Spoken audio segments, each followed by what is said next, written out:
Tu tengok dia bagi bang. Dia bagi bang. Suruh bayar kat saya. Bagus ni. Nanti aku bagi balik. Jenis. Satu yang goreng kering, satu yang perkasam. Sorry.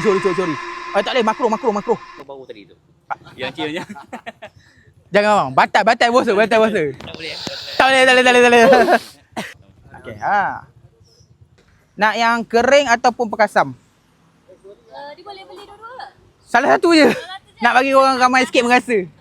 Tak tahu pada tengok live dia kata, kalau beli lah. Mak ada yang tengah tengok live, mak. Ni anak mak. Okay. Terima kasih ya. Okay, sama. Baik. Okey. RM1 abang. Tapi sebab abang pakai bag Coach mahal. RM1,000 boleh. RM1. Kalau beli 10 tak boleh? Tak boleh. Tu adalah bang. 10 satu je. Saya nak bagi orang merasa je. Okey. Saya jual ya bang. Selamat puasa. Abang yang mana satu? Abang bagi apa bila? Perkasam Okey. RM1 bang. Okey. Okey, selamat puasa. Okey.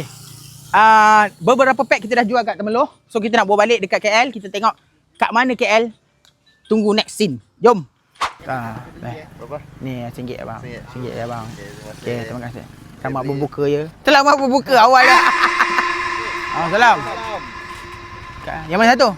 Boleh nak beli kau kak? Ha? Okay. Beli kau kak. Sebab kak dua. Nama Allah ya, kak. Kak dua. Saya seorang. Ha. Beli 3 lah. Beli 3. Kak berasa kau sama-sama. Tapi kita tak boleh nak bagi. Saya nak video call dulu akak. Saya bagi dua. Nak tahu dia. Dua je bang. Boleh kongsi-kongsi lah bang sebab kita nak kat lain. Boleh? Dah puas lah.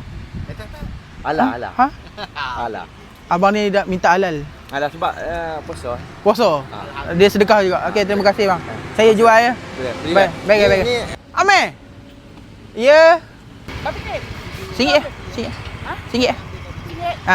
Sini saya bawa daripada Temerloh tau. Ya ke? RM1? Sepatutlah nak bagi lebih. Oh, suka hati. Okey. Boleh. Woi, kalau ada 10 orang macam ni seronok. Yang mana satu ni? Yang mana satu? Dua-dua. Salah satu je bang. Salah satu je. Oh, yang datang ni semua mengidam ke? RM1 bang. Cash? Pun tak ada.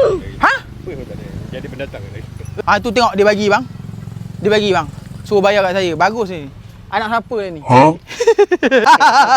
Nanti aku bagi balik. Terima kasih. Perkasam. Berapa? RM1 bang.